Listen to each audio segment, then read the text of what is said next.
لگتا ہے آپ کو کسی نے مسکرانا نہیں سکھایا۔ یہ الفاظ جیسے جنرل ابراج خان کے دماغ میں ہتھوڑے کی طرح بج رہے تھے۔ وہ اس وقت آئینے کے سامنے کھڑے اپنے سنجیدہ چہرے کو غور سے دیکھ رہے تھے۔ وردی میں ملبوس چوڑا سینہ، کسا ہوا جسم اور سخت نقوش والا چہرہ۔ داڑھی میں چند سفید بال جھلک رہے تھے اور آنکھوں میں ذرا بھی تھکن نہیں تھی، بلکہ خون کی سرخ لکیریں تیر رہی تھیں۔ زندگی میں پہلی بار کسی نے ان کی شخصیت پر، ان کی خاموشی پر یوں وار کیا تھا، وہ بھی ایک نوخیز لڑکی نے، جو عمر میں ان سے کم از کم 20-25 سال چھوٹی تھی۔ جنرل ابراج کو حیرت تھی، مگر چہرے پر کوئی تاثر نہیں تھا۔ اتنے میں دروازے پر ہلکی سی دستک ہوئی۔ "میں آئی کم ان سر؟ ہمیں کالج کے لیے نکلنا ہے، آپ کا ویٹ ہو رہا ہے۔" سپاہی نے سیلوٹ مارا اور پیچھے ہٹ گیا۔ جنرل ابراج نے کیپ سر پہ رکھی، بیج اٹھایا اور گمبھیر قدموں سے باہر نکل گئے۔ یہ آرمی میڈیکل کالج کا منظر تھا۔ کالج میں ہلچل مچی ہوئی تھی۔ طالبات کو اسمبلی ہال میں جمع کیا جا رہا تھا۔ سخت سیکیورٹی نافذ تھی۔ ہر چہرہ الجھن میں چور تھا۔ وہ بھی اپنی سہیلیوں کے ساتھ پہلی لائن میں بیٹھی تھی، لیکن اس کا گروپ دوسروں سے ہٹ کر تھا۔ وہ سب آپس میں مستی کر رہی تھیں۔ "ارے لگتا ہے کوئی آرمی والا آیا ہے، مجھے تو ویسے ہی آرمی والے بہت پسند ہیں۔" اناہل نے شرارتی انداز میں اپنی سہیلی کو کوہنی ماری۔ "بس کر، سنا ہے جنرل بڑے سخت مزاج ہیں، اپنے اسکواڈ کو 1 انچ بھی ہلنے نہیں دیتے۔" فریحہ نے سنجیدگی سے کہا۔ ابھی بات مکمل بھی نہ ہوئی تھی کہ اچانک ایک گہری سرد آواز نے پورے ہال کی فضا کو جما دیا۔ "میں آپ سب کو بتاتا چلوں کہ آرمی میڈیکل کالج اس وقت دہشت گردوں کے خطرے کی زد میں ہے۔ یہ ایک سیکیورٹی تھریٹ ہے۔ آپ کی حفاظت ہماری ذمہ داری ہے۔ ہم جان لڑا دیں گے، مگر آپ میں سے کسی کو خراش تک نہیں آنے دیں گے۔" یہ آواز جنرل ابراج کی تھی۔ ان کا چہرہ پتھر سا، تاثرات صفر تھے، مگر اس کی باتوں میں ایک ایسی گونج تھی جو دلوں کو چھو گئی۔ لڑکیاں جو ابھی تک شوخی میں تھیں، یکایک سنجیدہ ہو گئیں، اور کسی کو احساس بھی نہ ہوا کہ ان کے ہونٹوں پر ہلکی سی مسکراہٹ آ چکی تھی۔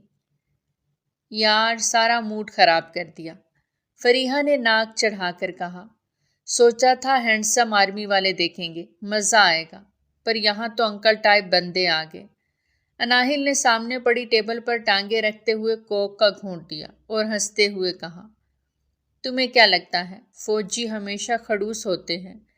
اصل میں وہ تب تک کھلتے نہیں جب تک کوئی انہیں چھیڑے نہ۔"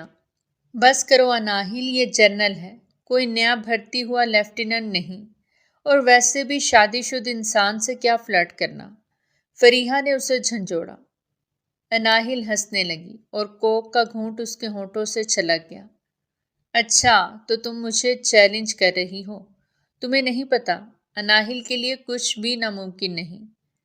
میرا ٹیلنٹ ہی ایسا ہے، شادی شدہ ہو یا کوئی غیر شادی شدہ، میرا ٹیلنٹ سب پہ بھاری پڑ جاتا ہے۔" وہ کافی شرارتی انداز میں بولی تھی، جبکہ باقی سہیلیوں نے بھی اس کی بات سن کر ایک دوسرے کو دیکھا۔ "اچھا، ایسی ہی بات ہے تو چلو، اپنا ٹیلنٹ آج اس خڑوس فوجی پر ہمیں دکھاؤ، ہم تمہیں مان جائیں گے۔"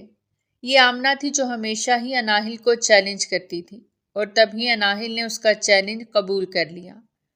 جنرل ابراج نے باقی سب سپاہی فوجیوں کو ان کی مخصوص جگہوں پر کھڑے ہونے کا آرڈر دیا، اور اب وہ خود اس چھوٹی سی چوکی کے اندر چلے گئے، جہاں ان کی ضرورت کی چند چیزیں موجود تھیں۔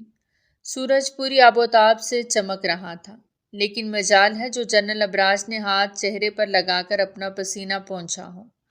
تب اچانک جنرل ابراج نے وائرلیس کے ذریعے فوجیوں کو الرٹ کیا۔ "یہ لڑکیاں کیوں چیخ رہی ہیں؟ کیا انہیں ابھی تسلی نہیں ہوئی؟ جا کر دیکھو، آخر ایسا کیا ہوا ہے؟" جنرل ابراج نے غصے سے کہا۔ جو پیغام واپس آیا، اس نے جنرل ابراج کے چہرے کا رنگ ہی بدل دیا۔ لڑکی نے شرارت کی تھی۔ چھت پہ جا کر اس نے الارم بجا دیا تھا، جس کی وجہ سے لڑکیوں میں ہلچل مچ گئی۔ جنرل ابراج فوراً ہی چوکی سے باہر نکلے۔ اب وہ چھت کی طرف جا رہے تھے۔ وہ بالکل کسی ڈھانچے کی طرح تیز رفتاری سے سیدھا چل رہے تھے۔ جب اچانک چھت پر انہیں کوئی ملا، اور وہ کوئی اور نہیں اناہل تھی۔ اناہل نے کچھ دیر پہلے اپنی سہیلیوں کو متاثر کرنے کے لیے یہ شرارت کی تھی۔ اب وہ کامیاب ہو کر چپکے سے وہاں سے بھاگنا چاہتی تھی، جب اچانک ہی وہ ایک چٹان جیسی مخلوق سے ٹکرا گئی۔ او مائی گاڈ! جیسے ہی اس کا سر جنرل ابراج کے پتھریلے سینے سے ٹکرایا تو اس کی چیخ نکلی۔ جب جنرل ابراج نے اسے اپنی گرفت میں لے لیا۔ میم، آپ یہاں کیا کر رہی ہیں؟ آپ کو پتہ ہے نا یہاں خطرہ ہو سکتا ہے، اور آپ چھت پہ کیا کر رہی تھی؟ یہ شرارت آپ کی تھی؟ جنرل ابراج نے ماتھے پر شکنیں سجا کر سنجیدگی سے پوچھا۔ سامنے کھڑی وہ لڑکی جو بالکل جنرل ابراج کے سینے تک آ رہی تھی، اب چپ تھی۔ اناہل کو ایسا لگا جیسے آج وہ پکڑی گئی ہے، اور تو اور جنرل ابراج سے ڈانٹ بھی پڑے گی۔ اناہل نے بات بدلنے کے لیے جو منہ میں آیا وہی بول دیا۔ اس کا وہ جملہ سن کر جنرل ابراج کی رگیں تن گئی تھیں۔ ان کے کانوں میں وہی الفاظ گونج رہے تھے جو اناہل نے کہے تھے، لگتا ہے آپ کو کسی نے مسکرانا نہیں سکھایا۔ یہ کہہ کر وہ وہاں سے فوراً بھاگ چکی تھی۔ سر، کیا ہوا؟ آپ اتنے غصے میں کیوں ہیں؟ کیا یہ کسی لڑکی کی شرارت تھی؟ آپ نے پتہ لگا لیا؟ جنرل ابراج چوکی میں آ کر غصے سے ایک بینچ پر بیٹھ گئے۔ تب ایک فوجی ان کے قریب آ کر بولا، ہاں مجھے پتہ چل گیا ہے، یہ کسی شرارتی لڑکی کی حرکت تھی۔ تم سب فکر نہ کرو اور اپنے کام پر توجہ دو، اور ہاں، کسی بھی لڑکی کو ہم سے خوف محسوس نہیں ہونا چاہیے۔ وہ کھڑے ہو کر سامنے والی سمت کا جائزہ لے رہے تھے، جہاں ایک قہر سا چھایا ہوا تھا۔ بڑا ہی کوئی خڑوس ہے، میں نے ایسا بھی کیا کہہ دیا؟ اور ہاں، شرارت کر دی تو یہ تو اچھی بات ہے نا، تھوڑا ماحول گرم ہو جائے گا۔ وہ چلتے پھرتے اپنے دوستوں کے ساتھ کیفیٹیریا میں آ گئی تھی۔ تب آمنہ نے کہا، بس یہ چھوٹی سی شرارت کر کے تم سمجھ رہی ہو کہ تم جیت گئی ہو، لیکن اصل بات تو یہ ہے کہ جنرل صاحب کے چہرے پر تو کوئی مسکراہٹ ہی نہیں آئی۔ اناہل یہ سن کر گہری سانس لے رہی تھی، کیونکہ اس کی ساری سہیلیاں ایک کونے میں چھپ کر چھت کا منظر دیکھ رہی تھیں، جب جنرل ابراج چھت کی طرف غصے سے جا رہے تھے۔ ٹھیک ہے، میں نے کون سا ہار مان لی؟ اگر ایسی ہی بات ہے تو تم بس مجھے یہ پورا ایک ہفتہ دو۔ اگر ان دنوں میں نے جنرل ابراج کے چہرے پر پیاری سی مسکان نہ لائی تو پھر میرا نام بدل دینا۔ اناہل نے ان سب کو باری باری دیکھ کر چیلنج کیا۔ ہر کوئی ایک دوسرے کا چہرہ دیکھ رہا تھا۔ یہ کیا، تم سارا دن بس موبائل میں ہی ڈوبی رہتی ہو؟ ہمارے ملک کے حالات اتنے خراب ہیں، اور ایک تم ہو کہ کالج سے چھٹی ہی نہیں کر رہی۔ میں نے کہہ دیا نا، اب تم کالج نہیں جاؤ گی۔ اناہل کی ماں نے دوبارہ سے اسے ڈانٹا تھا، جس کے لبوں سے ہنسی امڑ آئی۔ موبائل میں وہ یہی دیکھتی رہتی تھی کہ کیسے وہ جنرل کا دل جیتے اور اپنی سہیلیوں سے وہ شرط بھی جیت لے۔ اس کی ماں نے اسے کئی بار کہا تھا کہ کالج سے چھٹی کر لو، لیکن کالج وہی اسٹوڈنٹس آتے تھے جو فوجیوں کو پسند کرتے تھے اور بس دھوپ میں بیٹھ کر انہیں دیکھا کرتے تھے۔ اناہل کا گروپ بھی انہی میں شامل تھا، مگر اناہل نے اپنی ماں کی بات مکمل نہیں مانی تھی۔ اگلے روز وہ اس چوکی کی طرف گئی، جب اسے ایک فوجی نے روک لیا۔ میم، آپ کہاں جا رہی ہیں؟ یہاں آپ سب کا آنا ممنوع ہے۔ اس کے ہاتھ میں پانی کی بوتل تھی۔ میں تو جنرل صاحب کو یہ پانی دینے جا رہی ہوں۔ دھوپ میں کھڑے رہتے ہیں، اپنا کوئی خیال بھی تو نہیں رکھتے۔ پلیز مجھے اندر جانے دیں۔ وہ فوجی میجر ایان تھا۔ اناہل کی معصومانہ بات سن کر وہ تو گھبرا کے رہ گیا۔ آپ کو پتہ نہیں ہے، جنرل ابراج کو ڈسپلن بہت پسند ہے، اور آپ میں وہ تو بالکل بھی نہیں ہے۔ جائیں واپس، میں آپ سے ریکویسٹ کرتا ہوں۔ میجر ایان نے اناہل کو سمجھانے کی کوشش کی تھی، اور یوں وہ پانی کا گلاس لے کر واپس جانے کے لیے مڑی۔ میری بات سنیں۔ اناہل اسی جگہ پر رک گئی۔ جب میجر ایان نے اسے آواز لگائی، اسے لگا کہ شاید اسے اجازت مل جائے، لیکن اگلے ہی پل جیسے ہی میجر ایان نے اس سے وہ پانی کی بوتل اپنے لیے مانگی تو وہ سر تھام کے رہ گئی۔ یوں وہ پانی کی بوتل دے کر واپس آ گئی۔ اس کی سہیلیاں اس کا مذاق اڑانے لگیں۔ شام تک وہ کالج میں ہی رہتی تھیں۔ اس روز بھی شام ہو گئی تھی، لیکن اسے کوئی لینے والا نہیں آیا تھا۔ آرمی کو بھی واپس جانا تھا۔ جبکہ میجر ایان نے اسے دیکھا تو چونک گئے۔ ارے، آپ تو وہی ہیں نا، اس دن والی لڑکی؟ کیا ہوا، کوئی لینے نہیں آیا؟ اناہل نے بس سر نفی میں ہلا دیا۔ آپ کو پتا ہے نا، لوگ صرف آپ کی وجہ سے یہاں پر ہیں۔ جب تک آپ نہیں جائیں گی ہم سب بھی نہیں جائیں گے۔ یہ سن کر تو اناہل خوش ہو گئی۔ کیوں؟ کیا یہ جنرل صاحب کا آرڈر ہے؟ اس نے خوشی خوشی پوچھا۔ میجر ایان نے سر ہلا دیا۔ وہ واپس چوکی کے اندر چلا گیا تھا، جہاں موجود میجر ایان اور اناہل کی گپ شپ جنرل ابراج سن چکے تھے، جو بار بار گھڑی کی طرف ہی دیکھ رہے تھے۔ انہیں اگلے مشن کے لیے بھی نکلنا تھا، لیکن اس لڑکی کی وجہ سے ان کی پوری فوج ایک ہی جگہ پہ رکی ہوئی تھی۔ اس لڑکی کا پتہ لگاؤ، یہ اب تک کیوں نہیں جا رہی؟ اس کی وجہ سے ہمارا کام بگڑ رہا ہے، وقت گزر رہا ہے۔ انہوں نے میجر ایان کو جیسے ہی آرڈر دیا تو وہ سیلوٹ کرتے ہوئے واپس باہر چلے گئے، لیکن اناہل تو گویا ضد پر آئی ہوئی تھی۔ اس نے فیصلہ کر لیا تھا کہ جب تک جنرل ابراج اس کے پاس نہیں آتے، اس سے بات نہیں کرتے، وہ تب تک ایک جگہ سے ہل بھی نہیں سکتی۔ اور تو اور یہ جھوٹ تو وہ بار بار بولے جا رہی تھی۔ سچ تو یہ تھا کہ وہ گھر میں سب کو یہ بتا کر آئی تھی کہ اس کی کوچنگ ہے۔ ویسے ہی وہ سر جھکائے بیٹھی تھی جب اگلے پل اپنے بالکل سامنے وہ بھاری فوجی بوٹ دیکھ کر تو خوشی سے اس نے اپنا سر اٹھا لیا۔ وہ بھاری بھرکم وجود اس کے بالکل سامنے کھڑا تھا، جو کہ 40 سال کا تھا۔ جب اناہل جوش میں آ کر کھڑی ہو گئی۔ میم، آپ کو کیا مسئلہ ہے؟ آپ گھر کیوں نہیں جا رہی؟ پتا ہے نا آپ کی وجہ سے ہم لوگ یہاں سے نہیں جا سکتے۔ یہ سن کر وہ بولی، تو مجھے ہی گھر چھوڑ دیں۔ لگتا ہے میرے موم ڈیڈ مجھے لینا بھول گئے ہیں۔ کیا میں آپ کے ساتھ ڈرائیو پر نہیں جا سکتی؟ وہ تو ایسے بول رہی تھی جیسے پکنک پر جانے کی بات کر رہی ہوں۔ یہ سن کر تو جنرل ابراج نے لب بھینچ لیے۔ میجر ایان فوراً ان کے پاس آئے۔ سر، آپ فکر مت کریں، ایسا کرتے ہیں ہم انہیں ڈراپ کر دیتے ہیں، آپ دوسری گاڑی لے کر چلے جائیں۔ یہ سن کر تو ناہل ہاتھ پہ ہاتھ رکھ کے بیٹھ گئی۔ آج بھی اس کا پلان فلاپ ہو گیا تھا۔ وہ رات کو تھک ہار کر اپنے بنگلے میں آئے۔ وہ خالی بنگلہ جنرل ابراج کو کاٹنے کو دوڑتا تھا، پر اتنے سال سے تو انہیں عادت ہی ہو گئی تھی۔ کبھی کبھار اس بنگلے سے اسے کسی کے چہکنے کی آوازیں آتی تھیں، لیکن وہ اب آوازیں ان سے دور ہو چکی تھیں۔ انہوں نے سوچا بھی نہیں تھا، وہ آئینے کے سامنے کھڑے تھے، جب اچانک ہی اناہل کی باتیں ان کے کانوں میں گونجی۔ کبھی کسی نے آپ کو مسکرانا نہیں سکھایا؟ یہ آوازیں سن کر ان کی رگیں تن گئیں، ان کی آنکھوں میں خون اتر آیا، اور پھر وہی سریلی آوازیں جو ان کی زندگی میں ایک پل کے لیے رنگینیاں لائیں تھیں، ان کے دماغ میں گونجنے لگیں۔ ان کا دماغ پھٹا جا رہا تھا۔ وہ اس وقت میجر کے عہدے پر فائز تھا۔ اس کی ماں نے ایک پیاری اور خوبصورت لڑکی کو اس کی بیوی بنا کر اس کے ساتھ بیاہ دیا، تاکہ اس کا دل بھی لگا رہے۔ اس کی بیوی ہر طرح سے اسے خوش رکھتی تھی۔ جب بھی اس کی پوسٹنگز کردو ہو جاتی، وہ 1 سال بعد واپس آتا تھا۔ جب وہ واپس آتا تو اس کی بیوی ہمیشہ کی طرح ہر بار منہ پھیر لیتی، جبکہ اس وقت جنرل ابراج کی جوانی عروج پر تھی، پر بیوی سے اسے وہ سکون نہیں ملتا تھا۔ آہستہ آہستہ اس کی بیوی نے اسے سجنا سنورنا چھوڑ دیا۔ وہ تھک ہار کر جب واپس 2 دن کے لیے آتا تو اس کی بیوی اسے منہ نہیں لگاتی تھی۔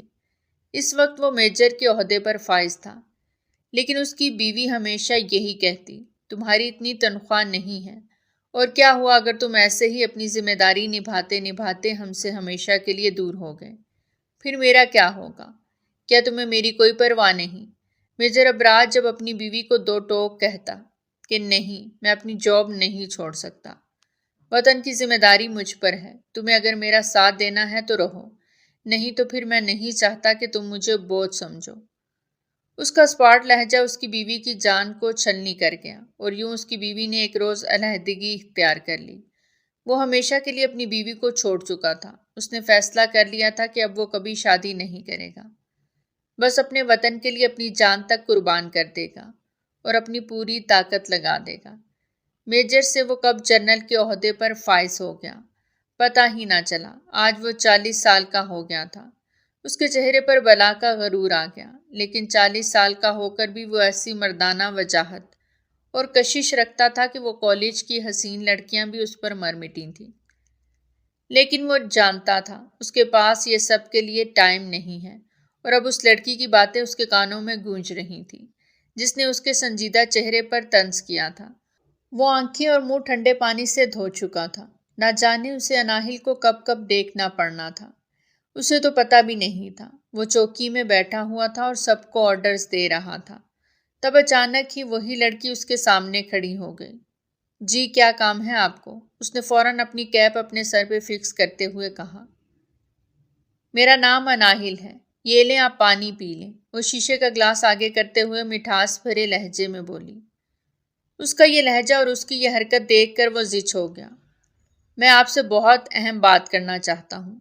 یہ کہتے ہی جنرل ابراج بجلی کی تیزی کے ساتھ کھڑے ہوئے اور آگے بڑھ کر چوکی کا دروازہ بند کر دیا۔ اناہل کی سانسیں تیز ہونے لگی۔ جنرل ابراج غصے میں آ کر اس کے قریب بڑھنے لگے۔ سر سب ٹھیک تو ہے نا؟ اس کی آواز جیسے کسی کھائی سے آئی تھی۔ جنرل ابراج آہستہ آہستہ اس کے قریب جاتے رہے۔ اناہل دیوار کے ساتھ لگ گئی۔ تبھی جنرل صاحب کی کرخت آواز چھوٹی سی چوکی میں گونجی۔ میں یہاں اپنی ذمہ داری نبھانے کے لیے آتا ہوں، میرے پاس ان فالتو باتوں کے لیے کوئی وقت نہیں۔ یہ کہتے ہی انہوں نے پانی کا گلاس پکڑا اور بجائے پینے کے سارا پانی فرش پہ پھینک دیا۔ اناہل یہ حرکت دیکھ کر سٹپٹا گئی۔ اسے سمجھ نہیں آ رہا تھا کہ وہ کیا کرے۔ اس کا سارا موڈ خراب ہو گیا۔ گھر آ کر بھی وہ چین کی نیند نہیں سو پائی۔ وہ کہاں سوچتی تھی کہ جنرل صاحب سے وہ دوستی کر لے گی اور اس کی سہیلیاں خوش ہو جائیں گی۔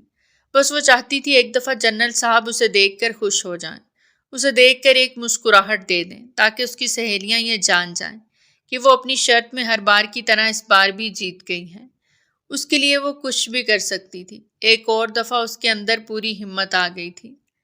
اگلے روز وہ پھر اسی عزم کے ساتھ تیار ہوئی۔ کالج آئی، جانتی تھی آج کالج میں چھٹی ہے، پر اس کا پورا گروپ آیا ہوا تھا اور تو اور آرمی کی ٹیم بھی موجود تھی۔ وہ اندھا دھند بھاگ رہی تھی جب کسی سے ٹکرا گئی۔ ارے آپ اناہل، یہاں آپ کیا کر رہی ہیں؟ سب ٹھیک تو ہے نا؟ آج تو آف ہے۔ وہ میجر ایان تھے۔ اناہل کو دیکھ کر مسکرا کر بولے۔ جی دراصل پریکٹیکل کی وجہ سے آنا پڑا، وہ نظریں چراتے ہوئے بولی۔ اچھا، تو اور کوئی بات تو نہیں ہے نا؟ میجر ایان نے گرم جوشی سے پوچھا تو اناہل کو ایسا لگا جیسے وہ بالکل بھی جنرل ابراج کی طرح کھڑوس نہیں۔ نہیں، ایک بات ہے جو مجھے کافی کھٹک رہی ہے۔ کیا میں آپ سے شیئر کر سکتی ہوں؟ آپ جنرل صاحب کے دوست ہیں نا؟ پھر وہ ایسے کیوں ہیں؟ وہ کسی سے بات کیوں نہیں کرتے؟ دیکھنے میں تو وہ کافی پرسنالٹیڈ ہیں۔ کیا کوئی لڑکی کا چکر ہے؟ اناہل بے چینی سے بولی۔ اس کی یہ باتیں سن کر ایک لمحے کے لیے میجر ایان کے چہرے کا رنگ پھیکا پڑ گیا۔ پھر جیسے سنبھلتے ہوئے گھبرا کر بولے، نہیں نہیں، کوئی لڑکی کا چکر نہیں۔ دراصل ان کی زندگی میں کچھ ایسا ہوا ہے جس کی وجہ سے وہ کسی بھی لڑکی کو لفٹ ہی نہیں کرواتے۔ انہوں نے ایک تھکی تھکی سانس لی۔ میں تو خود یہ چاہتا ہوں کہ اب وہ اپنے ماضی کو بھلا کر آگے بڑھیں، اپنے گھر کے ہو جائیں۔ اناہل کچھ دیر خاموش رہی، پھر لب بھینچ کر بولی، سوری، مجھے آپ سے یہ باتیں کرنی ہی نہیں تھی۔ مجھے یاد ہی نہیں رہا کہ ہم کہاں کھڑے ہیں۔ پھر میجر ایان گھبرا کر فوراً بولے، میں بھی چلتا ہوں، نہیں تو جنرل صاحب تو میری کٹ لگا دیں گے۔ وہ یہ کہتے ہوئے وہاں سے تیزی سے بھاگ گئی، جبکہ اناہل کی آنکھوں میں شرارت بھر گئی۔ اب اسے پتا چل گیا تھا کہ جنرل ابراج کے قریب پہنچنے کے لیے اسے میجر ایان کا سہارا لینا پڑے گا۔ وہ رات کا وقت تھا۔ اناہل بے چینی سے کروٹیں بدل رہی تھی۔ پہلے وہ اپنے موم ڈیڈ کے ساتھ ہی سوتی تھی، وہ بھی ڈر کے مارے، لیکن اب وہ خود الگ کمرے میں رہنے کی خواہش مند ہو گئی۔ موم ڈیڈ کو لگا جیسے ان کی بیٹی بڑی ہو گئی ہے، سنجیدہ ہو گئی ہے۔ انہوں نے پیسہ جوڑ جوڑ کر اس کا آرمی میڈیکل کالج میں ایڈمیشن کروایا تھا، مگر جب اس کا رزلٹ اچھا نہ آیا تو ان کے چہرے بھی مرجھا گئے۔ انہیں لگا تھا کہ ناہل نے الگ کمرہ اس لیے چنا تھا تاکہ وہ سکون سے پڑھائی کر سکے، لیکن حقیقت یہ تھی کہ ناہل کے خیالوں کا مرکز جنرل ابراج تھے۔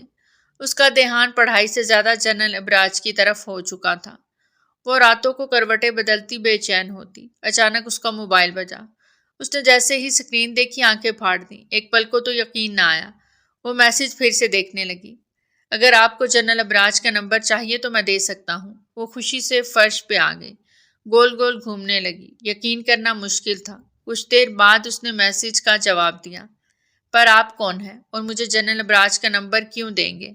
میسج سینڈ کر کے اس نے موبائل سینے سے لگایا۔ تبھی دوبارہ سے موبائل بجا۔ اس بار نمبر دیکھ کر وہ جیسے ہکا بکا رہ گئی۔ میجر ایان کا نمبر تھا۔ اس کے تو ہوش اڑ گئے اور یوں میجر ایان نے اسے جنرل ابراج کا نمبر دے دیا۔ دوسری طرف منیشا میجر ایان کے ساتھ بیڈ پر نیم دراز تھی۔ وہ سرخ نائٹی میں ملبوس کچھ الجھی سی دکھ رہی تھی۔ جو کچھ تم نے کیا ہے اگر ابراج بھائی کو پتا چل گیا تو وہ کیا سوچیں گے؟ اس نے بے چینی سے کہا۔ میجر ایان نے دھیرے سے اسے اپنے قریب کر لیا۔ کچھ نہیں ہوگا۔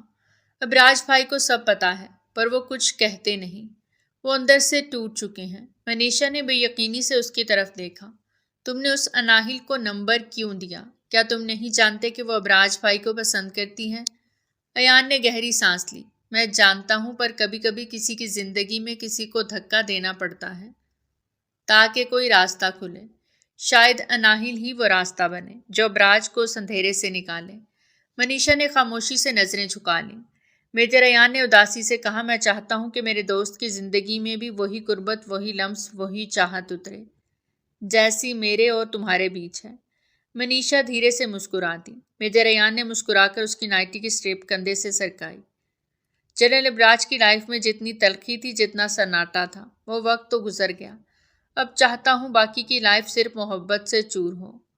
یہ کہتے ہی وہ منیشا کے قریب ہوئے، اتنا قریب کہ اس کی مہک ان کی سانسوں میں گھل گئی۔ منیشا ان کے لمس پہ ایک دم سمٹ گئی۔ تم ہمیشہ ایسی ہی باتوں میں پگھلا دیتے ہو ایان۔ ایان نے اسے کمر سے تھام کر آہستگی سے اپنے ساتھ لگایا۔ اور تم ہمیشہ ایسے ہی میرے دل کی آواز سن لیتی ہو۔ وہ دونوں کچھ دیر ایک دوسرے کی آنکھوں میں ڈوبے رہے۔ منیشا کی لبوں پر ہلکی سی مسکراہٹ تھی۔ ابراج بھائی تو کبھی کسی لڑکی کو لفٹ ہی نہیں کرواتے۔ منیشا نے شرارت سے مزید کہا، میں نے ہر حسین، ہر بورڈ لڑکی ان تک پہنچائی، لیکن ان کا دل بس لوہے کی دروازے کے جیسا رہا۔ شاید ٹوٹا ہوا دل اتنی جلدی کسی کو دیکھتا ہی نہیں ہے۔ ایان نے ہنستے ہوئے اس کی ٹھوڑی کو چھوا۔ پر ایک چھوٹی سی ضدی سی لڑکی ہے جو ان کے بند دروازے پر دستک دیتی رہی ہے، شاید وہی اس دروازے کو کھول دے۔ میجر ایان نے اپنا چہرہ منیشا کے سینے میں چھپا لیا تو اس کی دھڑکنوں کی سماعت محسوس کر رہے تھے۔ اور اگر نہ کھولا تو؟ منیشا نے دھیرے سے پوچھا۔ تو پھر وہی لڑکی ان کی دیواریں گرا دے گی، جیسے تم نے میرے گرد بنی ہوئی دیواریں توڑی تھیں، اس نے آہستگی سے کہا اور منیشا کو اپنی باہوں میں بھر لیا۔ منیشا کے لبوں پر اب مسکراہٹ کے ساتھ شرارت بھی تھی۔ اسی لیے تو میں نے جنرل ابراج کا نمبر دیا ہے اسے، اب دیکھو وہ کیا طوفان لاتی ہے۔ میجر ایان نے نرمی سے اس کے بالوں میں انگلیاں پھیرتے ہوئے کہا اور اسے دھیرے سے اپنے قریب کر لیا۔ اور وہاں اناہل وہ نمبر دیکھ کر خوشی سے پھولے نہیں سما رہی تھی۔ اسے لگا جیسے دنیا کی ساری خوشیاں اس کے قدموں میں آ گئی ہوں۔ اس نے جلدی سے جنرل ابراج کا نمبر محفوظ کر لیا۔ میں نے کتنی بار کہا ہے فیضو، مجھے ایسی سگریٹ نہ دیا کرو۔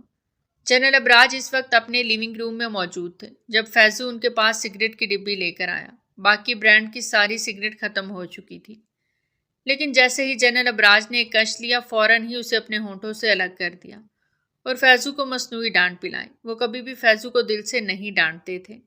سر مجھے پتا ہے، بس ایک ہی چیز کا تو آپ کو نشہ ہے، اور وہ ہے یہ سگریٹ۔ آج ختم ہو گئی تھی، اسی لیے میں نے اپنی سگریٹ آپ کو دے دی۔ وہ سر جھکائے ادب سے بولا۔ جنرل ابراج اس کی وفاداری پر بس مسکرا دیے۔ سر آپ مسکرایا کریں نا، میں تو کہتا ہوں کوئی تو ایسی لڑکی آئے جو آپ کے چہرے پر مسکان لے آئے۔ یہ سن کر جنرل ابراج کے چہرے کا رنگ تھوڑا بدل گیا۔ اچھا تم جاؤ یہاں سے، مجھے مطالعہ کرنا ہے۔ انہوں نے اخبار اٹھا لیا، لیکن ذہن پر وہی لڑکی سوار تھی جو کتنے عرصے سے یہ کوشش کر رہی تھی کہ ان کے چہرے پر ایک مسکان آ جائے۔ جنرل ابراج کوئی معمولی آدمی نہیں تھے، وہ ایک فوجی تھے اور خوب سمجھتے تھے کہ سامنے والا کیا چاہتا ہے۔ اسی لیے وہ کبھی بھی اس لڑکی کو یہ خوش فہمی میں نہیں رکھنا چاہتے تھے کہ اس کی وجہ سے ان کے چہرے پر مسکراہٹ آتی ہے۔ وہ یہی سب سوچ رہے تھے کہ ان کا موبائل جگمگایا۔ انہوں نے اسکرین دیکھی، ان نون نمبر سے ایک میسج آیا ہوا تھا۔ جنرل ابراج نے فوراً میسج کھولا، کیونکہ انہیں خفیہ ایجنسی سے اکثر ایسے پیغامات موصول ہوتے تھے۔ لیکن میسج دیکھ کر ان کی آنکھیں چندیا گئیں۔ گڈ مارننگ جنرل صاحب، آپ کی ایک مسکان کے لیے ترستی یہ لڑکی اب آپ کی جان کبھی نہیں چھوڑے گی۔ یہ پڑھ کر جنرل ابراج جھٹکے سے اپنی جگہ سے اٹھ کھڑے ہوئے۔ وہ باہر نکلے اور اس نمبر کو یکٹک دیکھنے لگے، اور پھر فوراً ہی انہوں نے اپنی ایک ایجنسی کو وہ نمبر دے دیا۔ پتہ لگاؤ اور مجھے فوراً بتاؤ آخر یہ نمبر کس کا ہے۔ کچھ دیر بعد ہی انہیں اس نمبر کی ساری تفصیلات مل گئیں۔ جنرل ابراج کے تو ہوش اڑ گئے، انہیں یقین نہیں آ رہا تھا۔ آخر ایسا کیسے ہو سکتا ہے؟ اب ان پر حقیقت کھل چکی تھی۔ اب وہ سمجھ گئے تھے کہ وہ لڑکی کچھ حد سے زیادہ ہی آگے نکل رہی ہے۔ وہ اپنے دل و دماغ پر اس کے خیال کو حاوی نہیں ہونے دے سکتے تھے، کیونکہ ان کے کاندھوں پر وطن کی حفاظت کی ذمہ داری تھی۔ ان کے لیے قوم مقدم تھی۔ انہوں نے فیصلہ کر لیا تھا۔ اب وہ اپنے انداز میں اپنے اصولوں کے مطابق اس لڑکی کو سمجھائیں گے۔ آپ کا بہت شکریہ۔ مجھے سمجھ نہیں آ رہا کہ آپ کو کیا کہہ کر بلاؤں۔ وہ اچھلتی کودتی سر کھجاتی میجر ایان کے سامنے کھڑی تھی اور ان کا شکریہ ادا کر رہی تھی۔ ارے آپ مجھے اپنا بھائی کہہ کر بلا سکتی ہیں، لیکن جنرل ابراج کو پتہ نہیں چلنا چاہیے کہ میں نے ان کا نمبر آپ کو دیا، وہ خبردار کرتے ہوئے بولا، اور اس کی ٹون تھوڑی سخت ہو گئی۔ آپ فکر مت کریں، ایسا کچھ نہیں ہوگا، اناہل جذباتی ہو کر بولی۔ چلو میں چلتا ہوں، اگر جنرل ابراج نے مجھے آپ کے ساتھ دیکھ لیا نا تو انہیں شک ہو جائے گا۔ وہ ادھر ادھر چور نظروں سے دیکھ کر پھر وہاں سے چلا گیا، لیکن وہ یہ بھول گیا تھا کہ وہ جنرل ابراج کے ماتحت کام کرتا ہے۔ جنرل ابراج تو دور چھت پہ کھڑے ان دونوں کو ہی دیکھ رہے تھے۔ کچھ دیر بعد وہ کالج کے پلے گراؤنڈ میں آئے، جہاں صرف اور صرف اناہل کی فرینڈس ہی بیٹھی تھیں۔ اس کی فرینڈس نے اسے گھیر رکھا تھا۔ اگلے ہی پل فوجی وردی میں ملبوس جنرل ابراج چلتے ہوئے ان کے پاس سے گزرے۔ انہوں نے گروپ کو ایک نظر دیکھا، تبھی جیسے ہی ان کی نظر اناہل پہ پڑی، ان کی آنکھوں میں ایک عجیب سی چمک آئی۔ اگلے ہی پل ان کے لبوں پر پہلی بار مسکراہٹ ابھری۔ یہ مسکراہٹ نہ صرف اناہل بلکہ اس کے گروپ کی تمام لڑکیوں نے دیکھی۔ جنرل ابراج کو بس یہی ایک کام کرنا تھا، اور وہ یہ کام کر کے وہاں سے چل دیے۔ لیکن ان کے جانے کے بعد اناہل نے اپنے دل پہ ہاتھ رکھ کے بے ہوش ہونے کی اداکاری کی۔ جب فریحہ نے اسے تھام لیا، ارے اناہل آج تو جیت گئی۔ اتنا بڑا مشن تو ان وردی والوں کا بھی نہیں ہوگا جتنا تو نے سر انجام دے دیا۔ آمنہ کے بھی ہوش اڑ گئے تھے کہ جنرل ابراج جیسے سخت مزاج اور اپنے کام سے کام رکھنے والے فوجی نے اناہل کو دیکھ کر مسکرایا تھا۔ اناہل کی دل کی دھڑکنیں تیز ہو گئیں۔ وہ جان گئی تھی کہ جنرل ابراج کے دل میں بھی اس کے لیے نرم گوشہ ہے، مگر وہ ننھی سی چڑیا ایک ایسے پنجرے میں قید ہونے جا رہی تھی جس کا اسے اندازہ بھی نہیں تھا۔ آج شام ہو چکی تھی اور اناہل نے فیصلہ کر لیا تھا کہ وہ جنرل ابراج سے ملے گی۔ جنرل ابراج جو کہ اپنے مشن کو بھی سر انجام دے چکے تھے، اب فورس کو واپسی کا حکم دے چکے تھے۔ انہوں نے باقی سب آرمی فورسز کو بھی وہاں سے جانے کا حکم دیا۔ اپنی تیاری مکمل کر کے وہ چوکی خالی کر رہے تھے کہ اگلے ہی پل اناہل ان کے سامنے آ کر کھڑی ہو گئی۔ جنرل ابراج نے سخت نظروں سے اسے اوپر سے نیچے تک دیکھا، پھر اسے نظر انداز کرتے ہوئے چوکی کے اندر چلے گئے۔ اناہل ہچکچاتے قدموں کے ساتھ ان کے پیچھے پیچھے چلنے لگی، اس سے پہلے کہ وہ ان کے قریب جا کر بات کرتی۔ جنرل ابراج نے چوکی کا دروازہ پیچھے سے بند کر دیا۔ چھوٹی سی چوکی اس وقت نیم اندھیرے میں ڈوبی ہوئی تھی۔ اگلے لمحے جنرل ابراج نے اپنے سخت ہاتھوں سے اناہل کو دیوار کے ساتھ لگا دیا۔ اس سے پہلے کہ وہ کچھ بولتی، جنرل نے اسے ایک ہی ہاتھ سے تھام کر تھوڑا سا اونچا کر لیا، یہاں تک کہ اناہل کو ان کی گرم سانسیں اپنے چہرے پر محسوس ہونے لگیں۔ یہ آپ کیا کر رہے ہیں؟ وہ لرزتے لہجے میں بولی۔ کیا ہوا؟ اب کیا ہوا؟ یہی چاہتی تھی نا؟ بتاؤ کیوں میرے پیچھے پڑی ہو؟ تمہاری عمر ہی کیا ہے؟ تمہارے ماں باپ پسینہ بہا کر پیسے کما رہے ہیں تاکہ تم ڈاکٹر بنو، اور تم یہاں میرے پیچھے آ گئی ہو، تمہیں شرم نہیں آتی؟ یہ سن کر اناہل کا چہرہ پسینے سے بھیگ گیا۔ وہ ایک لمحے کو خاموش رہی، پھر نہایت ہی بے باکی سے بولی، تو اس میں غلط کیا ہے؟ میں جوان ہو چکی ہوں، میری عمر 20 سال ہے، مجھے پورا حق ہے کہ جو مجھے صحیح لگے وہ کروں۔ اس کے تو ٹوک لہجے نے جنرل ابراج کو حیرت میں ڈال دیا۔ اگلے ہی لمحے انہوں نے اناہل کے دونوں ہاتھ اپنے ایک مضبوط ہاتھ میں تھام لیے۔ اچھا تو یہ بات ہے، ٹھیک ہے، پھر آج تمہیں سبق سکھاتا ہوں تاکہ آئندہ میرے پیچھے بھی نہ آؤ۔ جنرل ابراج آگے بڑھنے ہی والے تھے کہ اناہل کی آنکھوں میں ایک چمک آ گئی۔ میں تو کب سے یہی چاہتی ہوں، کچھ ایسا ہو جس سے آپ میرے دل میں اور بھی عظیم ہو جائیں۔ سب کے لیے آپ جنرل ہوں گے، مگر میرے لیے آپ کا رتبہ اور بھی بلند ہے۔ ابھی اس نے یہ الفاظ مکمل ہی کیے تھے کہ جنرل نے اسے اپنے سینے سے لگا لیا۔ اسی لمحے ان کی نظر اناہل کے یونیفارم پر گئی، جس کے 2 بٹن کھلے ہوئے تھے، جس سے اس کا وجود اریاں ہو رہا تھا۔ اناہل کا دل تیز دھڑک رہا تھا۔ اگلے ہی پل جنرل ابراج کا ایک ہاتھ اناہل کی گردن کے قریب آ گیا، اور دھیرے دھیرے ان کی انگلیاں اناہل کی گردن سے نیچے تک جانے لگیں۔ اناہل کو یوں محسوس ہو رہا تھا جیسے یہ لمحہ بس یہیں رک جائے اور وہ اس لمحے میں قید ہو جائے۔ جنرل ابراج کا خیال تھا کہ اناہل ان کی بے باکی سے ڈر جائے گی اور اسے لگے گا کہ جنرل ابراج اس پر گندی نظر رکھ رہے ہیں، مگر اناہل کے دل میں ان کے لیے ایک نرم گوشہ پیدا ہو چکا تھا۔ جنرل کو کچھ نہیں پتا تھا، وہ یہی سوچ رہے تھے کہ اناہل ان سے ڈر کر الگ ہو جائے گی، مگر اگلے ہی پل اناہل نے بے باکی سے اپنے سینے پہ ہاتھ رکھ کے ان کی آنکھوں میں آنکھیں ڈال کر کہا، اگر آپ مجھے ایک اشارہ دیں تو میں خود کو آپ کے حوالے کر دوں گی اور پورے حق کے ساتھ آپ مجھ سے لطف اندوز ہو سکتے ہیں۔ جنرل ابراج کو یہ سن کر ایسا لگا جیسے زمین ان کے پیروں تلے سے کھسک گئی ہو۔ اناہل کی بات کا مطلب وہ فوراً سمجھ گئے۔ لڑکی تم ہوش میں ہو؟ یہ کیسی باتیں کر رہی ہو؟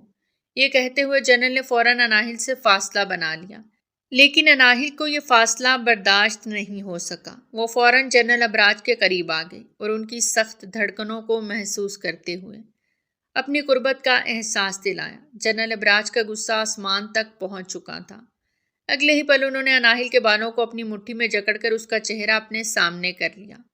تم کیوں ایک آگ میں کودنا چاہتی ہو؟ کیا تمہیں نہیں پتا کہ اگر تم اس آگ میں کودو گی تو انسان کا وجود جل کر خاک ہو جاتا ہے؟ کیوں خود کو جھلسانا چاہتی ہو؟ اناہل نے ایک لمحے کی دیر کیے بغیر اپنے لب جنرل ابراج کے رخسار پہ رکھ دیے اور ہلکی آواز میں کہا، یہ تو عشق کی آگ ہے جس میں جل کر میں برباد ہو گئی، تو مجھے کوئی پچھتاوا نہیں ہوگا۔ جنرل ابراج نے یہ سنا تو انہیں بے اختیار غصہ آ گیا۔ فوراً اناہل کو پیچھے دھکیل دیا اور وہ فرش پہ بری طرح گری۔ خبردار، جو آج کے بعد تم نے مجھے اپنی شکل دکھائی، تمہیں شرم آنی چاہیے۔ جنرل ابراج نے غصے سے کہا، میں تمہارے اس عشق کو مٹی میں ملا سکتا ہوں، لیکن یہ عشق نہیں، یہ تمہاری چڑھتی جوانی ہے جس تم اچھے کاموں میں لگاؤ۔ آئندہ کے بعد میرے راستے میں مت آنا لڑکی۔ یہ کہتے ہوئے وہ اس کے عشق کو توڑ کر وہاں سے چلے گئے اور اناہل انہیں جاتے ہوئے دیکھ رہی تھی۔ 1 مہینہ گزر چکا تھا اور اناہل بار بار اپنے چہرے پر ہاتھ لگاتی، اپنے جسم کے ان حصوں کو چھوتی جہاں جنرل ابراج کا وہ لمس محسوس ہوا تھا۔ دل ہی دل میں وہ مسکراتی رہتی۔ اس نے کالج جانا بند کر دیا تھا۔ اب کالج جانے کا کیا فائدہ تھا؟ وہ تو پہلے ہی جنرل ابراج کو دیکھنے جاتی تھی۔ میجر ایان نے انہیں سمجھانے کی پوری کوشش کی تھی کہ دیکھیں، وہ لڑکی آپ کے لیے نرم گوشہ رکھتی ہے تو کیوں نہیں اس کی محبت کو قبول کر لیتے، اپنی زندگی میں آگے بڑھ جاتے۔ زندگی صرف اپنی ذمہ داری نبھانے کا نام نہیں ہے۔ ایسی چنچل لڑکی ہونی چاہیے جو آپ کے اندر کے جواں پن کو زندہ کر سکے۔ جنرل ابراج نے میجر ایان کو 2 ٹوک کہا تھا، میں اس لڑکی کو ایسا سبق سکھا کر آیا ہوں کہ وہ شرم سے میرا چہرہ بھی نہیں دیکھے گی۔ میجر ایان سٹپٹا کے رہ گئے، مگر اناہل اپنے نام کی طرح ایک تھی، بے انتہا ضد۔ اس نے اپنے شہر کی ساری آرمی چوکیوں کو چھان لیا تھا۔ اپنے والد کا سہارا لے کر یہ سب اس نے بے خوفی سے کر لیا۔ جنرل ابراج کے گھر کا پتہ تو نہ چل سکا، لیکن میجر ایان کے گھر وہ آسانی سے پہنچ گئی۔ منیشا نے اس کا شاندار استقبال کیا اور پھر میجر ایان نے اناہل کی ضد میں آ کر اسے جنرل ابراج کے گھر کا پتہ بتا دیا۔ دیکھیں، آپ اندر نہیں جا سکتی، یہ کوئی عام انسان کا گھر نہیں ہے، یہ جنرل ابراج کا گھر ہے، آپ کو آنے کے لیے اپائنٹمنٹ لینی پڑے گی۔ گارڈ نے جیسے ہی اسے روکا، ناہل نے سینے پہ ہاتھ جمائے اور اسی بینچ پر بیٹھ گئی۔ دیکھیں کتنی دھوپ ہے، گرمی بہت ہے، جنرل صاحب تو شام کے وقت آئیں گے، وہ بھی ڈیوٹی پر گئے ہیں، آپ کیوں نہیں سمجھ رہی؟ گارڈ اسے بار بار سمجھا رہا تھا، لیکن وہ ٹس سے مس نہ ہوئی۔ پسینے سے اس کا چہرہ تر تھا، لیکن اناہل کی ضد اور ہمت میں کوئی کمی نہ آئی۔ شام کے وقت اچانک اس کی آنکھ کھلی۔ ایک بڑی سی فوجی گاڑی اس کے سامنے سے گزرتی ہوئی گیراج کی طرف جا رہی تھی۔ اس کی آنکھیں پھیل گئیں۔ اگلے ہی پل ٹی شرٹ اور ٹراؤزر میں ملبوس جنرل ابراج اپنی گاڑی سے اترے، لیکن جب ان کی نظر بینچ پہ بیٹھی اس لڑکی پر پڑی تو ان کے ماتھے کی رگیں تن گئیں۔ وہ لب بھینچ کے رہ گئے۔ گارڈ نے آ کر ہلکی آواز میں بتایا، لیکن جنرل ابراج نے کہا اس لڑکی کو واپس بھیج دو، اور وہ خود اندر چلے گئے۔ 2 گھنٹے بعد دوبارہ گارڈ آیا۔ سر، وہ لڑکی جانے کا نام نہیں لے رہی، ایک دفعہ اس کی بات کیوں نہیں سن لیتے؟ کیا پتا کوئی اہم کام ہو؟ یہ سن کر جنرل ابراج اپنے بیڈ پر ٹیک لگا کر بیٹھے تھے۔ فیضو کی بات سن کر وہ سکتے میں آ گئے۔ تم کیا کہہ رہے ہو؟ وہ لڑکی ابھی تک واپس نہیں گئی؟ وہ بوکھلا گئے تھے۔ نہیں سر، ضدی لڑکی ہے، کب سے کہہ رہی ہے کہ آپ سے مل کر ہی جائے گی۔ یہ سن کر جنرل ابراج سختی سے بولے، 2 منٹ میں اسے اندر بھیجو، اور وہ گہری سانسیں لیتے ہوئے بے چینی سے یہاں وہاں چکر کاٹنے لگے۔ ان کے دل میں عجیب سی کیفیت پیدا ہو رہی تھی، جیسے کوئی طوفان آ رہا ہو۔ جب دروازے پر نوک ہوا اور فیضو اناہل کو لے کر اندر آیا، جنرل ابراج نے تیکھی نظر اناہل کے وجود پر ڈالی۔ وہ حیرت کے ساتھ اس لڑکی کو دیکھ رہا تھا جو خود ایک اندھے کنویں میں کود رہی تھی۔ تم جا سکتے ہو۔ فیضو جیسے ہی گیا، جنرل ابراج نے اپنے کمرے کا دروازہ بند کر لیا۔ تم بھول گئی ہو میں نے تمہاری کتنی بے عزتی کی تھی؟ کیوں بار بار بے عزت کروانا چاہتی ہو تم خود کو؟ اس سے پہلے کہ وہ کچھ اور کہتے، جب اناہل جنرل ابراج کے دوبارہ قریب آئے، اس نے جنونی کیفیت سے کہا، 1 مہینے تک کہاں تھے؟ مجھے کیوں نہیں دکھائی دیے؟ اور آپ کو پتا ہے یہ 1 مہینہ مجھ پر قیامت بن کر گزرا۔ میں آپ کے بغیر نہیں رہ سکتی۔ مجھے نہیں پتا، یہ میرا بچپنا نہیں ہے۔ خبردار جو آپ نے اسے بچپنے کا نام دیا۔ یہ سن کر جنرل ابراج کے چہرے کا رنگ بدل گیا۔ تم ہوش میں تو ہو اور تم مجھ سے عشق لڑا رہی ہو۔ اس نے آگے بڑھ کر اپنے دونوں بھاری بھرکم ہاتھوں سے اناہل کے نازک ہاتھوں کو پیچھے دھکیل دیا اور کہا، جب اناہل نے فوراً کہا، میری محبت کا مذاق مت اڑائیں جنرل صاحب، میں آپ سے اتنی محبت کرتی ہوں کہ میں سب کچھ سہ لوں گی۔ ابھی اس نے اتنا ہی کہا تھا جب جنرل ابراج نے اسے اپنے قریب کیا اور اس کے چہرے پر جھک کر کہا، تم میری قربت کو بجھا نہیں پاؤ گی۔ میرے اندر ایک ایسا جانور ہے جسے تم جیسی چھٹانگ بھر کی لڑکی تو بالکل برداشت نہیں کر سکتی۔ تم ایسی نازک چڑیا ہو جو ایک شکاری شیر کو کبھی بھی برداشت نہیں کر سکتی۔ جنرل ابراج کی بات سن کر اناہل فخر سے بولی، اس نازک چڑیا کے اندر ایک شیرنی ہے جس کا سامنا آپ سے تب ہی ہوگا جب آپ اسے قبول کریں گے۔ جنرل صاحب، جنرل ابراج نے اپنے دونوں ہاتھوں سے اپنا سر تھام لیا۔ تم لڑکی، تم سمجھ کیوں نہیں رہی؟ دیکھو میں تمہیں صاف کہتا ہوں، میں طلاق یافتہ ایک 40 سال کا مرد ہوں جو کبھی بھی شادی نہیں کر سکتا۔ میں تمہیں اپنا نہیں سکتا اور یہاں سے دفع ہو جاؤ۔ تمہیں اتنی عزت دے رہا ہوں، کیا تمہیں بے عزتی برداشت ہے؟ تبھی اناہل ان کے سامنے آ کر کھڑی ہو گئی۔ اس لڑکی کو آپ کی ہر ادا برداشت ہے۔ یہ آپ کی بے عزتی نہیں بلکہ یہ تو آپ خود کو میری نظروں میں گرانا چاہتے ہیں۔ لیکن جس کا رتبہ اتنا بڑا ہو وہ کبھی بھی دوسروں کی نظروں میں گر ہی نہیں سکتا۔ اب بے شک ہزاروں ایسی باتیں کر لیں، لیکن میری نظروں میں تو آپ کا وہی معیار اور رتبہ ہے۔ میں یہاں سے تبھی جاؤں گی جب آپ اقرار کریں گے کہ آپ مجھ سے شادی کریں گے، کیونکہ میں آپ کے بغیر نہیں رہ سکتی۔ اناہل کی بات سن کر ابراج غصے سے لال ہو گئے۔ کیا کر لو گی اگر میں نے تمہیں انکار کر دیا؟ پتا ہے نا میں کون ہوں؟ میں جنرل ابراج ہوں، مجھے کوئی مجبور نہیں کر سکتا۔ ابھی انہوں نے اتنا ہی کہا تھا جب اناہل ان کے سامنے آ کر کھڑی ہو گئی۔ آج میں آپ کو کہہ دیتی ہوں کہ میں آپ کو اپنے آپ سے شادی کرنے پر ایسا مجبور کروں گی آپ کچھ نہیں کر سکیں گے۔ اب جنرل ابراج 2 قدم اس کے قریب آ کر اسی انا کے ساتھ بولے، ٹھیک ہے جو کرنا ہے کر لو، میں بھی دیکھتا ہوں کیا کر سکتی ہوں۔ یہ کہتے ہوئے وہ اپنا رخ پھیر چکے تھے جب ایک سسکی ان کے کانوں میں سنائی دی۔ اگلے ہی پل انہوں نے جب وہ منظر دیکھا تو ان کے حلق سے چیخ نکل پڑی، اناہل! اور پہلی دفعہ ان کے لبوں سے اناہل کا نام نکلا، اس سے پہلے کہ وہ بے ہوش ہوتی۔ جنرل ابراج نے آگے بڑھ کر اسے اپنے بازوؤں میں بھر لیا۔ اس کے ہاتھ سے خون نکل رہا تھا۔ جنرل ابراج کو منانے کے لیے اس نے اپنے آپ کو ختم کرنے کی کوشش کی تھی۔ جنرل ابراج نے فوراً ٹشو سے اس کے ہاتھ کو صاف کیا، اس سے پہلے کہ وہ بے ہوش ہوتی۔ جب جنرل ابراج نے اس کا چہرہ تھاما، وہ بے ہوشی میں بھی ایک ہی بات دہرا رہی تھی، بتائیں نا مجھ سے شادی کریں گے؟ مجھے اپنا لیں گے؟ میں تو اپنے آپ کو آپ کے حوالے کرنا چاہتی ہوں۔ وہ ٹوٹے ٹوٹے الفاظ میں ابھی تک یہی کہہ رہی تھی جب جنرل ابراج نے اسے اپنی باہوں میں سمیٹ لیا اور پھر فوراً باہر لے کر گئے۔ وہ اپنی جیپ میں اس لڑکی کو لے کر گئے تھے تاکہ کسی کو شک نہ ہو۔ کچھ دیر بعد ہی اسے ہوش آ گیا۔ یہ تم نے کیا کر دیا؟ تمہیں پتہ بھی ہے تمہاری جان چلی جاتی تو میں تمہارے گھر والوں کو کیا جواب دیتا؟ وہ رخ پھیر کر بولی تھی، کہہ دیتے کہ آپ نے مجھ سے شادی سے انکار کیا ہے، اور ہاں آپ کی وجہ سے میرے ماں باپ بھی چین سے نہیں ہیں، کیونکہ میں انہیں چین سے جینے نہیں دیتی۔ میں نے تو کالج جانا بند کر دیا ہے، بس ایک ہی ضد ہے، میں نے انہیں بتا دیا ہے کہ میں آپ کو پسند کرتی ہوں۔ وہ بچوں کی طرح ضد کر رہی تھی، جیسے جنرل ابراج کوئی فوجی نہیں بلکہ ایک چھوٹا سا کھلونا ہو جسے وہ حاصل کرنا چاہتی تھی۔ اس وقت جنرل ابراج کو کچھ بھی نظر نہیں آ رہا تھا۔ وہ جان گئے تھے کہ یہ لڑکی ان سے جنون کی حد تک عشق کر بیٹھی ہے، اور تبھی انہوں نے فوراً فیصلہ کیا، ٹھیک ہے تم یہی چاہتی ہو نا، تو ٹھیک ہے میں تم سے شادی کے لیے تیار ہوں، لیکن تمہیں میری ایک شرط ماننی پڑے گی۔ اگر تم ایک دفعہ میری زندگی میں آ گئی تو پھر تم وہاں سے واپس نہیں جا سکتی۔ میں جو کہوں گا تمہیں وہی کرنا پڑے گا۔ تمہیں کبھی بھی میرا حکم ماننے سے انکار نہیں کرنا ہوگا، کیونکہ آج تک کوئی میرا حکم ٹھکرا نہیں پایا۔ جنرل ابراج نے اتنے بے رخے لہجے میں کہا تھا کہ اناہل نے اپنی نظریں جھکا لیں۔ اسے ایسا لگ رہا تھا جیسے آج اس کی عید ہے۔ اس وقت جنرل ابراج کے بنگلے میں ان کے بڑے سے کمرے میں بیٹھی تھی۔ وہ موم کی گڑیا کی طرح لگ رہی تھی۔ کوئی بھی مرد اسے دیکھتا تو فوراً اس کی قربت کے لیے مچلتا۔ جنرل ابراج نے فارمیلٹی پوری کی تھی۔ اس بنگلے کے سارے ملازمین کو چھٹی دے دی۔ آج وہ اس لڑکی کو بتانا چاہتے تھے کہ اس نے جنرل ابراج کی زندگی میں آ کر کتنی بڑی غلطی کر دی تھی، اور یوں جنرل ابراج فوراً ہی اس کمرے میں آ گئے۔ سامنے کا منظر دیکھ کر جنرل ابراج کا دل دھڑکنا بند ہو گیا۔ وہ لڑکی جسے جنرل ابراج نے ساری زندگی یونیفارم میں دیکھا تھا، آج اسے شادی کی پہلی رات شادی کے لباس میں دیکھ کر جنرل ابراج جیسے سخت فوجی انسان کا بھی دل گویا نرم ہو گیا۔ وہ لڑکی جو کبھی ان کے سامنے خود کو بچانے کے لیے جھجک رہی تھی، آج ایک مکمل عورت بن چکی تھی، اور اس کا لباس نہ صرف اس کی شخصیت کو نمایاں کر رہا تھا بلکہ اس کا جوش اور جرأت بھی ظاہر کر رہا تھا۔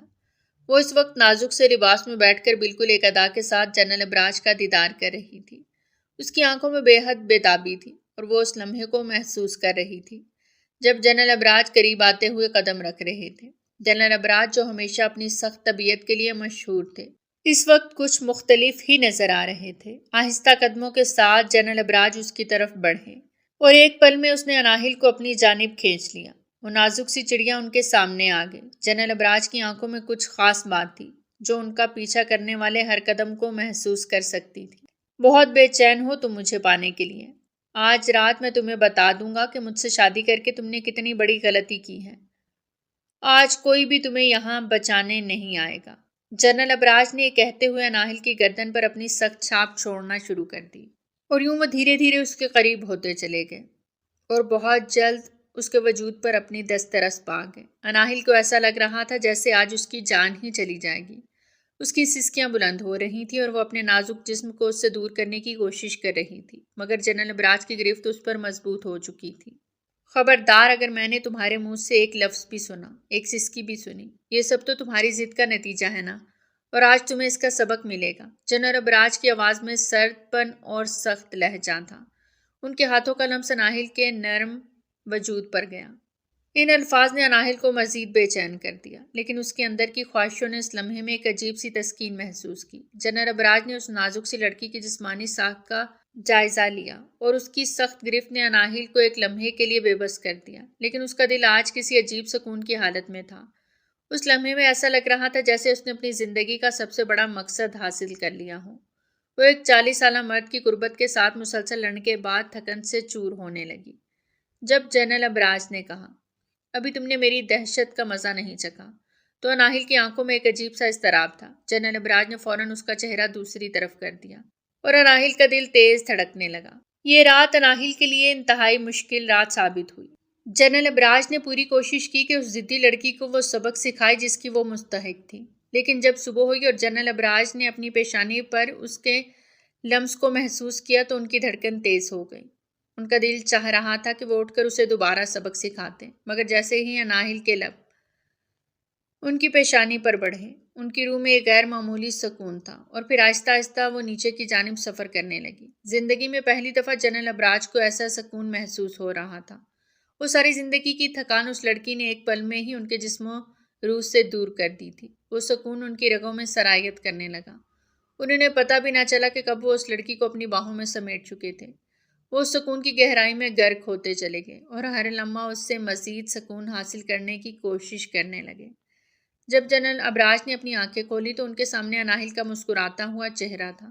وہ ابھی بھی اپنے شوہر کو وہ سکون دے رہی تھی جسے پا کر وہ کبھی بھی اس سے الگ نہیں ہو سکتے تھے۔ وہ اس لڑکی کی محبت میں اس قدر ڈوب چکے تھے کہ ان کے دل کا سکون اب اس کے قریب ہونے پر ہی مکمل ہو جاتا۔ پھر پورا 1 مہینہ گزر گیا۔ شادی کے بعد جنرل ابراج کو 1 مہینے کے لیے چھٹیاں ملی تھیں، اور اس مہینے میں اناہل نے اپنے پیار اور ہر عمل سے اپنے شوہر کو مکمل طور پر جیت لیا تھا۔ اس نے جنرل ابراج کو یہ باور کروایا کہ وہ سچ میں ایک ننھی چڑیا نہیں بلکہ ایک شیرنی ہے، جو شیر کو نہ صرف سمجھ سکتی ہے بلکہ اس پہ قابو بھی پا سکتی ہے۔ یہ کیا ہے؟ آپ مجھے کیا دے رہے ہیں؟ اناہل نے وہ بیگ دے کر پوچھا جو جنرل ابراج نے اس کے سامنے رکھا تھا۔ تمہیں کیا نظر آ رہا ہے؟ یہ تمہاری کتابیں ہیں۔ آج سے تم اپنی پڑھائی دوبارہ شروع کرو گی۔ بہت ہو گیا تمہارا شوق پورا، جنرل ابراج نے اس سے کہا۔ لیکن دیکھیں، میں آپ کی بیوی بن چکی ہوں، مجھے پڑھائی نہیں کرنی۔ مجھے پڑھائی کا کوئی شوق نہیں، وہ اپنا چہرہ پھیر کر بولی۔ جنرل ابراج نے ہنستے ہوئے کہا، میں پہلی بار ایسی بیوی دیکھ رہا ہوں جس کے شوق ہی نرالے ہیں۔ تم نے 1 مہینے میں وہ سب کچھ کر لیا جو تمہیں کرنا تھا، اور اب میری باری ہے۔ جنرل ابراج نے پیار سے اس کی طرف رخ کرتے ہوئے کہا، اب تمہیں آرام سے کالج جانا ہے اور اپنی زندگی میں آگے بڑھنا ہے۔ میری ڈیوٹی کی باری ہے اور تمہیں اپنی خواہشیں پوری کرنے کی اجازت نہیں دوں گا۔ اس کا دل بالکل بھی پڑھائی میں نہیں لگتا تھا۔ اس کی وہی سہیلیاں جو اب اسے دیکھتیں تو وہ حسد سے اس سے نظریں پھیر لیتیں، کیونکہ وہ سب جان گئی تھی کہ کیسے اناہل نے جنرل ابراج کو حاصل کیا ہے اور اپنے اس عشق کو پروان چڑھایا ہے۔ وہ عشق کا روپ اس کے چہرے پر ایسے نکھر کر آتا تھا کہ ہر کوئی اس سے حسد کرنے لگا۔ اس کا دل اب کالج میں لگتا ہی نہیں تھا۔ جب ایک ڈنر میں اس کی ملاقات منیشا سے ہوئی، منیشا جس کا پیٹ پھولا ہوا تھا، اس کو 8واں مہینہ تھا اور تو اور اس کے ٹوئنز تھے۔ یہ خبر سن کر اناہل خوش ہو گئی۔ باتوں میں اس نے منیشا کو کہا تھا، دراصل میرا تو پڑھائی میں دل ہی نہیں لگتا۔ جب منیشا نے اس کے کان بھرے تھے، ہاں نا، مجھے بھی میجر صاحب یہی کہہ رہے تھے کہ میں آگے کوئی پڑھائی کر لوں، لیکن میں نے جلدی سے کنسیو کرنے کا فیصلہ کر لیا۔ میں تو تمہیں بھی یہی کہتی ہوں، جلدی سے بچہ کر لو تو آگے تم بھی مصروف ہو جاؤ گی، پھر ابراج بھائی تمہیں پڑھائی کا کبھی بھی نہیں کہیں گے، فورس بھی نہیں کریں گے۔ منیشا کی بات سن کر تو اناہل کی مسکان پھیکی پڑ گئی۔ وہ انہیں کیا بتاتی کہ شادی کی پہلی رات ہی جنرل ابراج اس کے قریب آنے سے پہلے ہی یہ بات اسے کلیئر کر چکے تھے کہ انہیں اولاد بالکل نہیں چاہیے۔ آپ کو پتا ہے ایان بھائی کے تو ٹوینس آنے والے ہیں، کتنی خوشی کی بات ہے نا۔ وہ جو بار بار ابراج کو دیکھ رہی تھی جو کہ اپنے کام میں مصروف تھے اور یہ بھی جانتے تھے کہ اناہل کی ساری نظریں انہی پر مرکوز ہیں۔ یہ بات سن کر انہوں نے اس کی طرف دیکھا جو اس وقت سفید رنگ کے گاؤن میں اپنے ناخن چبا رہی تھی۔ کل تمہارا ٹیسٹ ہے نا، کیسی تیاری ہے؟ بک دو، میں تمہارا ٹیسٹ لوں۔ وہ سخت آواز میں جیسے ہی بولے تو اناہل جیسے اپنی ہوش کی دنیا میں واپس آئے، فوراً ہی کمبل لے کر لیٹ گئی۔ جنرل ابراج تو صبح سویرے اپنی ڈیوٹی پر چلے گئے اور اس نے طبیعت خرابی کا بہانہ بنا کر کالج سے چھٹی کر لی اور ایسے ہی ٹیسٹ سے رہ گئی تھی۔ جنرل ابراج نے تو اپنی پوری زندگی میں ایسی لڑکی نہیں دیکھی تھی۔ وہ تو اس بار اپنے آپ سے بھی ہار چکے تھے۔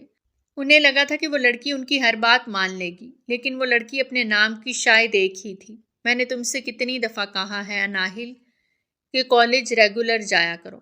تمہاری اداسی کا ایک ہی حل ہے، اپنے گروپ کے ساتھ رہا کرو جیسے پہلے رہتی تھی۔ اناہل کی بس ایک ہی رٹ تھی کہ اس کا دل اس بنگلے میں نہیں لگتا۔ جب جنرل ابراج نے اسے سمجھایا تو اس وقت وہ رو کر بولی، آپ کو نہیں پتا شادی کے بعد کیا ہوتا ہے، شادی کے بعد کس سے رونق ہوتی ہے۔ ایان بھائی کے ٹوئنس کتنے پیارے ہیں۔ وہ بولے جا رہی تھی جب اس کی بات کا مطلب جان کر جنرل ابراج گہری سانس لے کر رہ گئے۔ اچھا، میں نے تمہیں پہلے ہی کہہ دیا تھا مجھے بچے نہیں چاہیے، مجھے ابھی اپنی لائف میں فوکس کرنا ہے۔ بہت مشکل مشن ہوتے ہیں، انہیں سر انجام دینا ہے، میں بچوں پر توجہ نہیں دے سکوں گا۔ پھر تم اس طرف کیوں آ رہی ہو اناہل؟ جب تم ایک چھوٹی بچی ہو تو کیا تم دوسرے بچے سنبھال پاؤ گی؟ وہ اس کو ٹونٹ کر کے بولے۔ جب اناہل فوراً بولی، مجھے نہیں پتا آپ کو نہیں کرنا لیکن میں تو بیبیز چاہتی ہوں، وہ بے باکی سے بولی تھی۔ جبکہ یہ سن کر جنرل ابراج گش کھا کے رہ گئے۔ ان کی شادی کو 1 سال ہو چکا تھا، جو چاہتی تھی کہ وہ ماں بن جائے۔ اتنی ہی اس کی ہیلتھ میں رکاوٹیں آ رہی تھیں۔ ایک دفعہ ڈاکٹر سے چیک اپ کروا کر انہیں پتا چلا کہ گڈ نیوز ہے، لیکن ابھی تو ہفتے ہی گزرے تھے جب اناہل کی طبیعت بہت زیادہ بگڑ گئی۔ اس کی طبیعت اتنی خراب ہو گئی تھی کہ وہ بالکل کمزور ہو چکی تھی۔ وہ جس سے پورا بنگلہ چہک جاتا تھا، اب وہ بنگلہ بالکل سنسان ہو گیا تھا۔ آدھی رات کو اس پر کسی نے کمفرٹر اڑایا۔ اسے جیسے ہی آنکھیں کھولی، جنرل ابراج کو اپنے سامنے دیکھ کر اس کے چہرے پر مسکراہٹ آ گئی۔ آپ کب آئے؟ وہ فوراً اٹھنے کی کوشش کرنے لگی۔ جب جنرل نے آگے بڑھ کر اسے سہارا دیا، اٹھنے کی ضرورت نہیں ہے، میں بس 1 دن کے لیے آیا ہوں۔ یہ سنتے ساتھ ہی اس کے پاس آ گئی۔ وہ اداس ہو گئی تھی، اس کی آنکھوں کے آنسو تھمنے کا نام نہیں لے رہے تھے۔ پتا ہے آپ کتنے عرصے بعد آئے ہیں، میں کیسے آپ کے بغیر گزارا کروں گی؟ آپ نے ایک دفعہ نہیں سوچا؟ وہ ابراج کے سینے سے لگ کر رو رہی تھی جب اسے بتایا، مجھے کل دوبارہ واپس جانا ہے۔ یہ سن کر تو وہ ٹھٹک کے رہ گئی۔ وہ جنرل ابراج کی بات کا مطلب جان چکی تھی۔ اگلے روز اس کے اٹھنے سے پہلے ہی جنرل ابراج واپس چلے گئے تھے۔ اس مشن کی وجہ سے یہ 1 سال وہ محض 3-4 دفعہ ہی اناہل سے مل چکے تھے، لیکن اناہل دن بدن کمزور پڑتی جا رہی تھی۔ جنرل ابراج جس نے پہلے اپنی پوری شدتوں کے ساتھ اناہل کو اپنی قربت کا احساس دلایا، اور اب وہ اناہل کو اپنی جدائی محسوس کروانا چاہتے تھے، ابراج کی دوری نے اناہل کو تڑپا دیا تھا۔ ایک دن اناہل نے جنرل ابراج کو کال کی، لیکن اس کے ملازم نے بتایا کہ وہ سوئمنگ کرنے گئے ہیں۔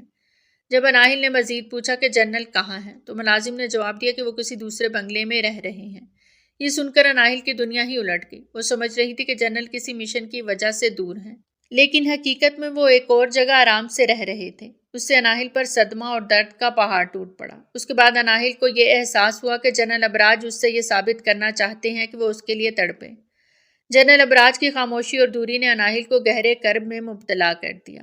اگلے دن جنرل ابراج نے اناہل سے مل کر اپنی غلطی کا اعتراف کیا۔ انہوں نے بتایا کہ اس نے انہیں دھمکی دے کر شادی کی تھی، جس کی سزا کے لیے اب وہ اس سے دور ہوئے تھے تاکہ وہ اس کے لیے تڑپے۔ اناہل نے رو کر معافی مانگی اور جنرل ابراج سے کہا کہ اب وہ اس سے دور نہیں رہ سکتی۔ جنرل ابراج نے اسے معاف کیا اور اسے دوبارہ اپنے ساتھ زندگی گزارنے کا موقع دیا۔ اس کے بعد جنرل ابراج نے اناہل سے ایک شرط رکھی کہ وہ پہلے اپنی تعلیم مکمل کرے گی اور ڈاکٹر بنے گی۔ اناہل نے یہ شرط قبول کر لی اور دن رات محنت کر کے اپنی تعلیم مکمل کی۔ جب اناہل نے ڈاکٹر بن کر جنرل ابراج کے ساتھ نئی زندگی کا آغاز کیا تو جنرل کی خوشی کا کوئی ٹھکانہ نہ تھا۔ وہ دونوں ایک دوسرے کے ساتھ خوشحال زندگی گزارنے کے لیے تیار تھے اور یوں ان کی کہانی کا ایک نیا باب شروع ہوا تھا۔ تو پیارے ریڈرز، آج کی کہانی تھی یہیں تک۔ کیسی لگی آپ کو ہماری آج کی کہانی؟ کمنٹ سیکشن میں اپنی قیمتی آراء کا اظہار ضرور کریں۔ بہت جلد ملتے ہیں ایک نئی کہانی کے ساتھ، تب تک ہمیں دیجیے اجازت۔ ٹل دین ٹیک کیئر۔ اللہ حافظ۔